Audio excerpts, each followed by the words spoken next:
Muraho neza nshuti bavandimwe, nshuti zacu mudahwema kudushigikira buri munsi mutwereka urukundo, muhora mutwereka urukundo rwinshi cyane.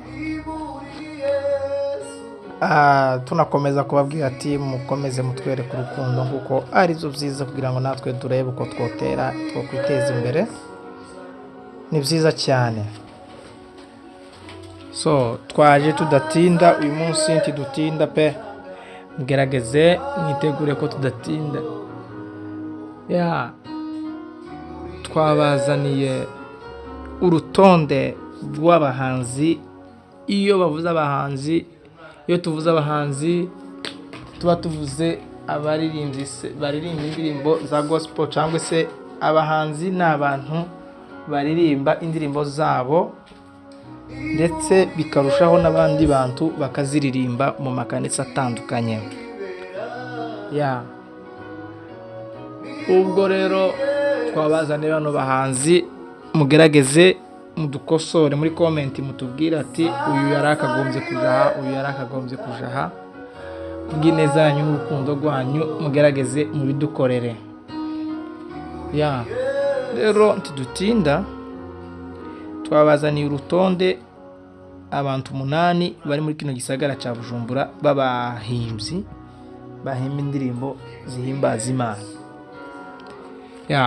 Ubwo rero ku mwanya w'8 tuza kuhasanga umuhanzi witwa Mvugoziza Moise. Moise rero ni umuhanzi mwiza uririmba indirimbo zishima Imana, ndetse ni umukozi w'Imana mwiza. Ubwo yaririmba indirimbo nyinshi cyane, ariko iyo abantu benshi bamenye ni indirimbo ivuga ngo imitima ibabaye ninde wayiruhura. Rero Moise ni umuhanzi mwiza ukorera Imana neza, akaba ari we tubonye ku nimero y'8 muri kino gisagara cya Bujumbura. Ku mwanya rero wa 7 turaza kuhasanga umuririmbyi, umuhanzi, umukozi w'Imana mwiza cyane ukorera Imana neza, kukorera ijuru, ari we witwa Dodo. Dodo ni umuhanzi mwiza, abantu benshi baramuzi. Ni umukozi w'Imana mwiza cyane, ukorera Imana neza mu kuri no mu mwuka. Ni umukozi w'Imana cyane. Rero indirimbo yahimbye ni nyinshi cyane, ariko rero twahisemo iyi ndirimbo ivuga ngo mbese mubona bizaba bimeze bite. Iyo ndirimbo ni indirimbo yahimbye, ikundwa n'abantu benshi, iririmbwa n'abantu benshi cyane, isubirwamo n'abantu benshi, irakurikiranwa cyane. Rero Dodo niwe tubonye ku mwanya wacu wa 7. Umwanya rero wa 6 tudutinda, umwanya wa 6 turaza kuhasanga umukozi w'Imana Gakunzi Peter. Gakunzi Peter rero ni umuririmbyi, agasubira akaba n'umuvugabutumwa mwiza cyane. Rero Gakunzi Peter yaririmbye indirimbo nyinshi cyane, ndetse aririmba n'indirimbo ivuga ngo unjana heza mu bikari byawe. Ubwo yaririmbanye na ministeri yitwa Adonai Ministry hano i Bujumbura. Rero ni umuririmbyi mwiza ukorera Imana neza cyane, atitaye ku maso y'abantu, akaba n'umuvugabutumwa mwiza cyane muri iki gisagara cya Bujumbura, ndetse akorera Imana cyane, aranasenga. Rero reka tuje ku mwanya wacu wa 5. Umwanya wa 5 rero nta wundi tuhasanga, mu muririmbyi mwiza. Iyo afashe agatuti abazimu barahunga, abakozi ba Satani bagakorwa n'isoni. Ni umukozi w'Imana mwiza cyane. Ubwo tuhasanga umuririmbyi witwa Mbabazi Patrick. Mbabazi Patrick rero ni umuririmbyi mwiza cyane, umuririmbyi ukomeye. Iyo afashe agatuti abantu barafashwa cyane, ndetse imitima yacu igakomeza igahabwa ibyiza by'Imana. Mbabazi Patrick yaririmbye indirimbo nyinshi cyane, azunguruka ibihugu yavuga ubutumwa bwiza mu bijanye no kuririmba, akorera Imana cyane. yaririmbye indirimbo nyinshi, ariko reka tubabwire indirimbo imwe yaririmbye, aravuga ati usibanganya amateka mabi umpindura musha. Mbabazi Patrick iyo ndirimbo yamugejeje kure, ubwo yakoze n'iyindi cover imugeza kure cyane zikomeye.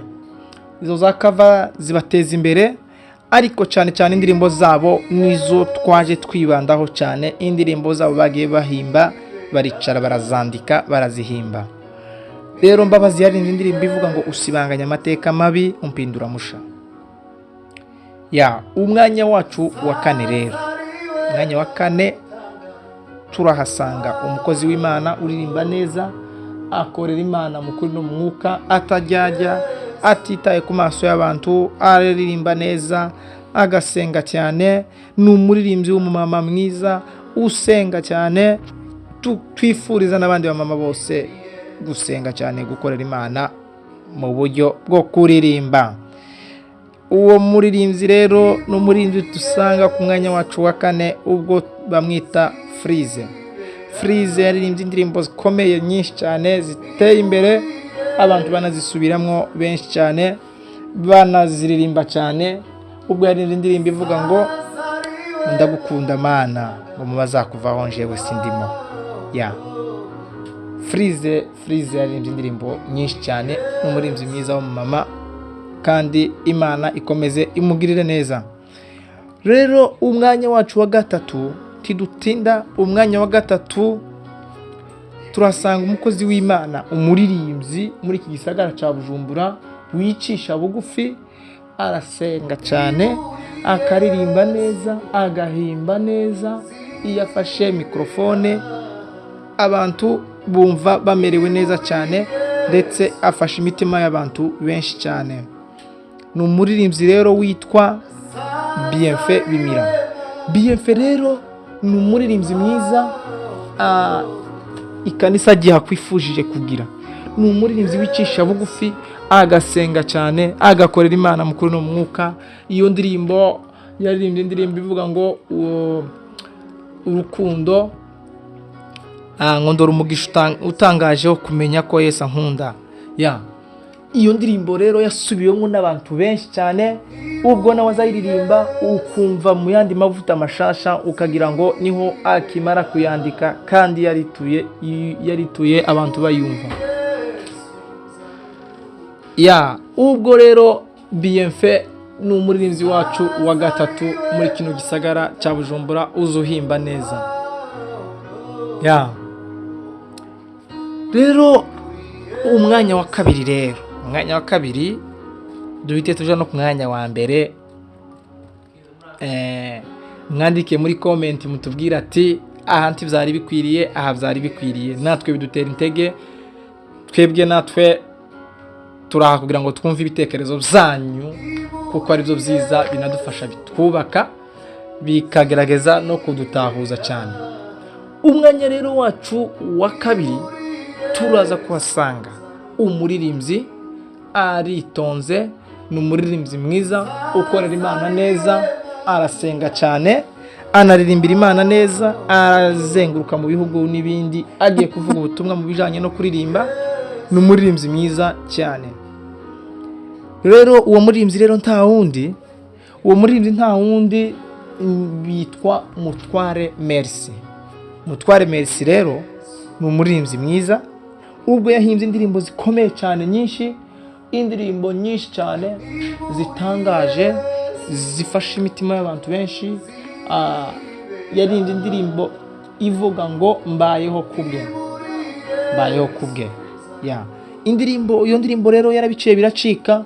Iyo ndirimbo yafashije imitima y'abantu benshi, akora n'amakava menshi. Ubwo yakoze indirimbo yitwa ngo Yefute umukozi w'Imana, akora n'ayandi menshi.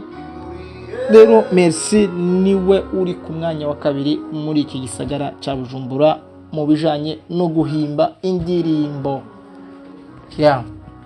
Rero reka tuje ku mwanya wacu wa mbere. Umwanya wa mbere rero bavandimwe, umwanya wa mbere turahasanga umuririmbyi mwiza uhimba indirimbo nyinshi cyane, kandi zikamenyekana zose uko zingana. Indirimbo zikaririmbwa n'abantu benshi cyane, zikaririmbwa n'amakanisa menshi, abahanzi bagenzi biwe bagasubira bakaziririmba. Ni umuririmbyi mwiza ukorera Imana neza, agasenga cyane, asoma ijambo cyane, kuko ntiwabasha guhimba indirimbo udasomye mu gitabo. Uwo muririmbyi rero nta wundi, ni umuririmbyi mwiza cyane, mutegereje kumva uwo ari we. Uwo muririmbyi bamwita Nganire rero ni umuririmbyi twizera, umuririmbyi witonze, ahimba indirimbo ziwe, tiyishyira hejuru, ntazamura igitugu ngo yishyire hejuru. Ni umuririmbyi wotera n'abantu n'ishema kujana nabo gusa. Ni umuririmbyi mwiza, arasenga cyane, anaririmba neza cyane. Nganire rero niwe dusanze ku mwanya wacu wa mbere. Yarimbye indirimbo ivuga ngo nubwo yabitindije ngo kwari kugira ngo ikuremere amashimwe yuzuye. Rero Nganire niwe muririmbyi wacu wa mbere. Turanabashimiye cyane bavandimwe, mukomeze munadushigikire kuko ari byo byiza, binadufasha, binadutera n'intege. Murakoze cyane, naho ubugaruka kandi mukomeze mutugire n'ibitekerezo byanyu muri comment. Murakoze cyane.